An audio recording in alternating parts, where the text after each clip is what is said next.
Hello everyone, it is October 10th and today my prompt was Vocaloid song, and so I actually really did not know what I wanted to do.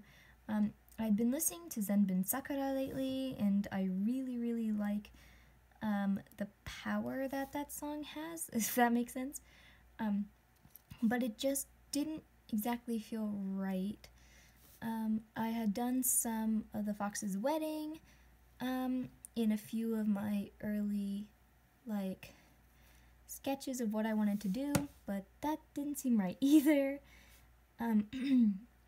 So I decided, after I was in the shower, I put a random playlist of different Vocaloid songs on, and one came up that I thought was really cute, and it was by Rin, and I've never heard it before, and it was, oh dear, well, what's the name of it?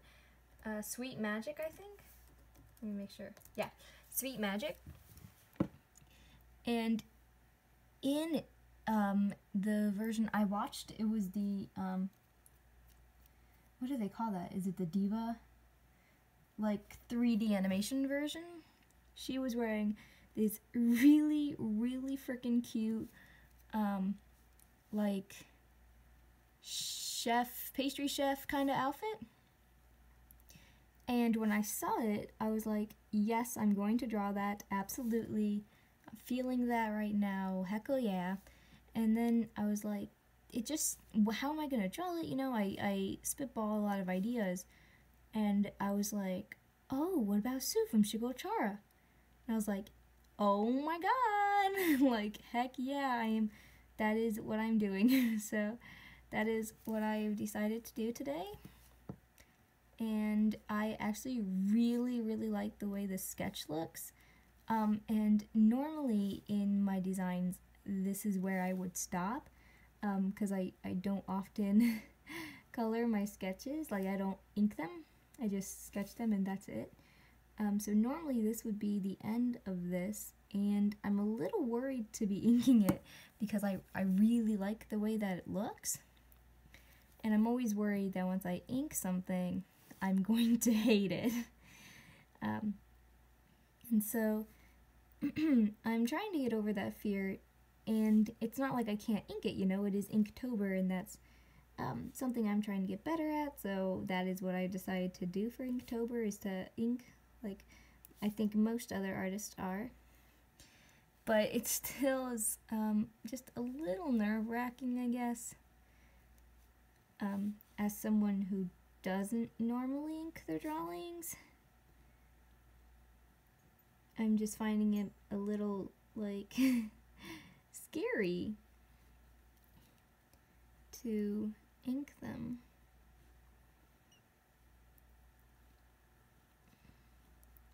I went through a phase about, gosh, what grade was that? 9th or 10th grade?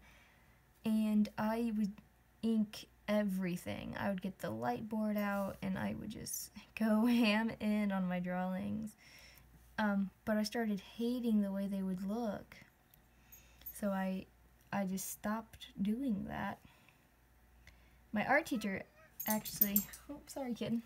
My art teacher actually confronted me about it and was like, hey, you used to use the light board all the time, but now you don't. Well, why is that? Did you get bored of it, or is there something wrong with it? He was kind of worried. And I was like, no, I feel like it takes away from the art piece.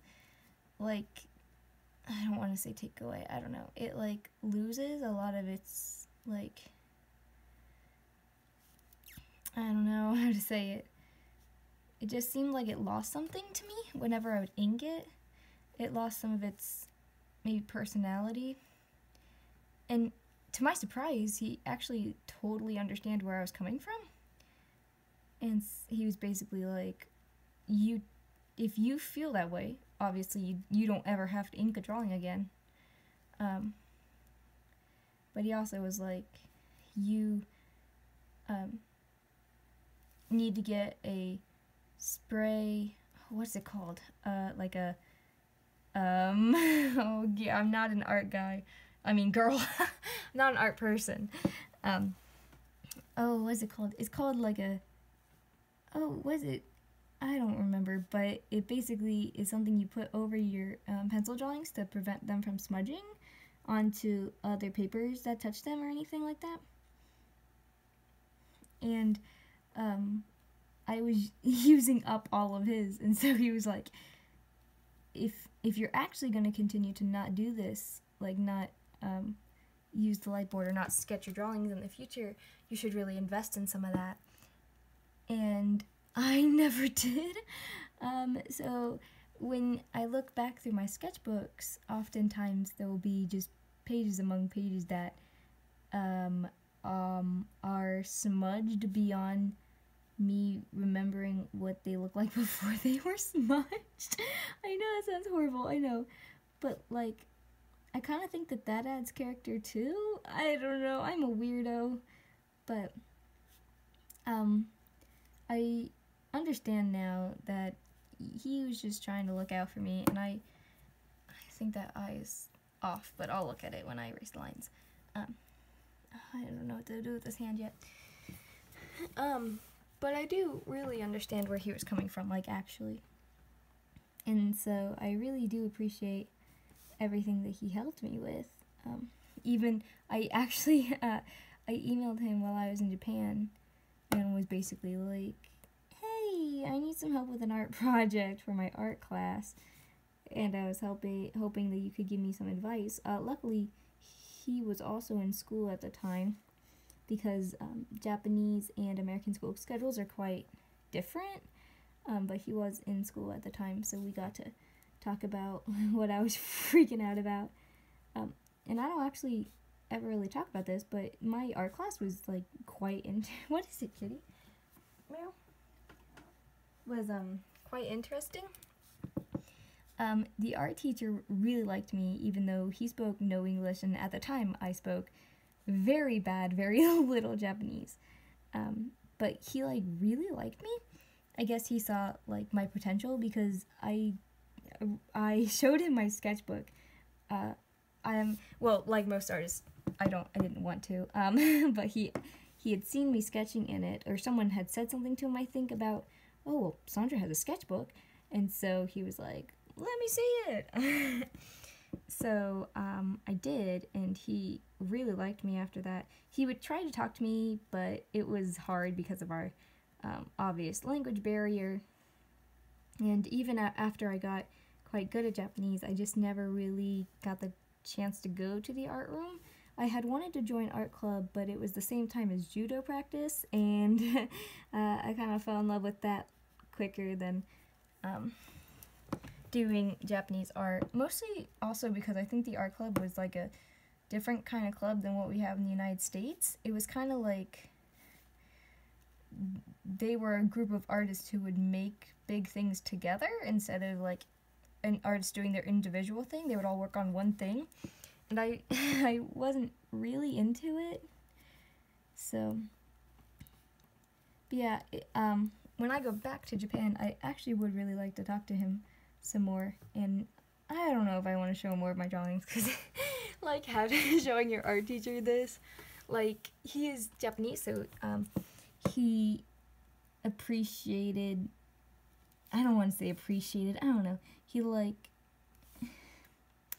the manga art style he was quite familiar with, and he saw it as an actual art form, unlike most teachers here in America. They tend to kind of belittle it, mostly because cartoons here are seen as for kids, but in Japan they aren't. There are like kid TV shows that happen to be anime, but there are also like anime that's like very, very, please do not show your kid this, because they can be quite gory, or they can have like really severe, like really like, why am I even stammering, quite developed plots that just go right over kids' heads, and some serious plots that you just, you know, you don't want your kid to see, like murder and stuff when they're super young. I mean, Not that there's any correlation between it having any negative effects on people, like actually, oh dang it, I wasn't supposed to do that. Oh no! It'll be okay, we'll save it. I'm just gonna pretend like it's supposed to be there, but now everyone knows it's not.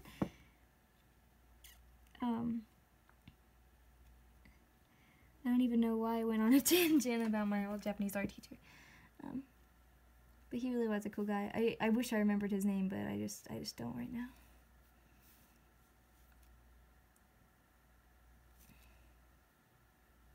So I think I already talked about this being Sue from Shugo Chara, or Shugo Chara actually.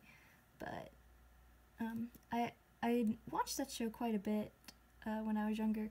I had a friend who really, really loved it, and she was like, Sandra, you gotta watch this show. Like, it's so cool. She loved it a lot, and got quite into it. I think she cosplayed, oh no, was that Tokyo Mew Mew? Oh, she cosplayed one of them. I'm sorry, I know they're not nearly the same show, but she loved both of them a lot, and so she cosplayed one of them.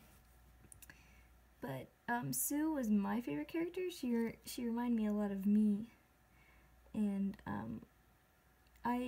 this is like dumb and deep. Sorry, but for as long as I can remember, I always wanted to be like a person who could like do a lot of different things, and so having, oh shoot, is her name Ami? Oh no, I don't want to be wrong.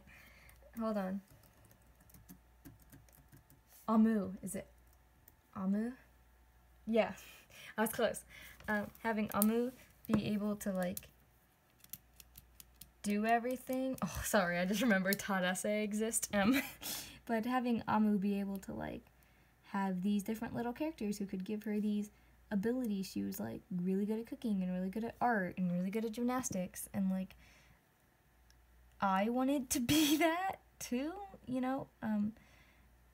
I kind of think half of it is just how my family is, but I really, really wanted to like be able to like do all these different things and be able to be good at most of everything that I do, which I know sounds a little silly, but that was like ultimately one of my big goals when I was a child, was just like if someone asked you to do something, be able to do it like really well, which actually was really good for me because I actually am pretty good at a lot of different things now because I tried to impress people when I was younger. So like I can cook and I don't know, I guess I can sing. I don't know, I don't want to brag about anything, but I mean, I draw a lot, so I'm improving on that a lot, and I can cook and I sing to myself, but not often in front of others, so I'm not really sure how good I am at that, but I know this is difficult. She has her hair a specific way. Do you know there's a lot of people who like can't say the word specific? Or maybe that's an American thing, but I thought it was quite interesting. Why does, yeah, her hair should go all the way through. Sandra, what the heck's with that sketch? I was a little worried about her eyes because the art style is like really quite something in this anime, but she's actually chibi throughout the anime, and when Amu transforms into her, she like, her outfit's like totally different. Well, not totally different, but just not what I wanted to draw. So I had to take this chibi and like reverse engineer her outfit, you know, and it was just a little difficult. Oh, they look so cute. Alright. Hope you enjoyed this Inktober. This is the 10th. And I will see you all tomorrow.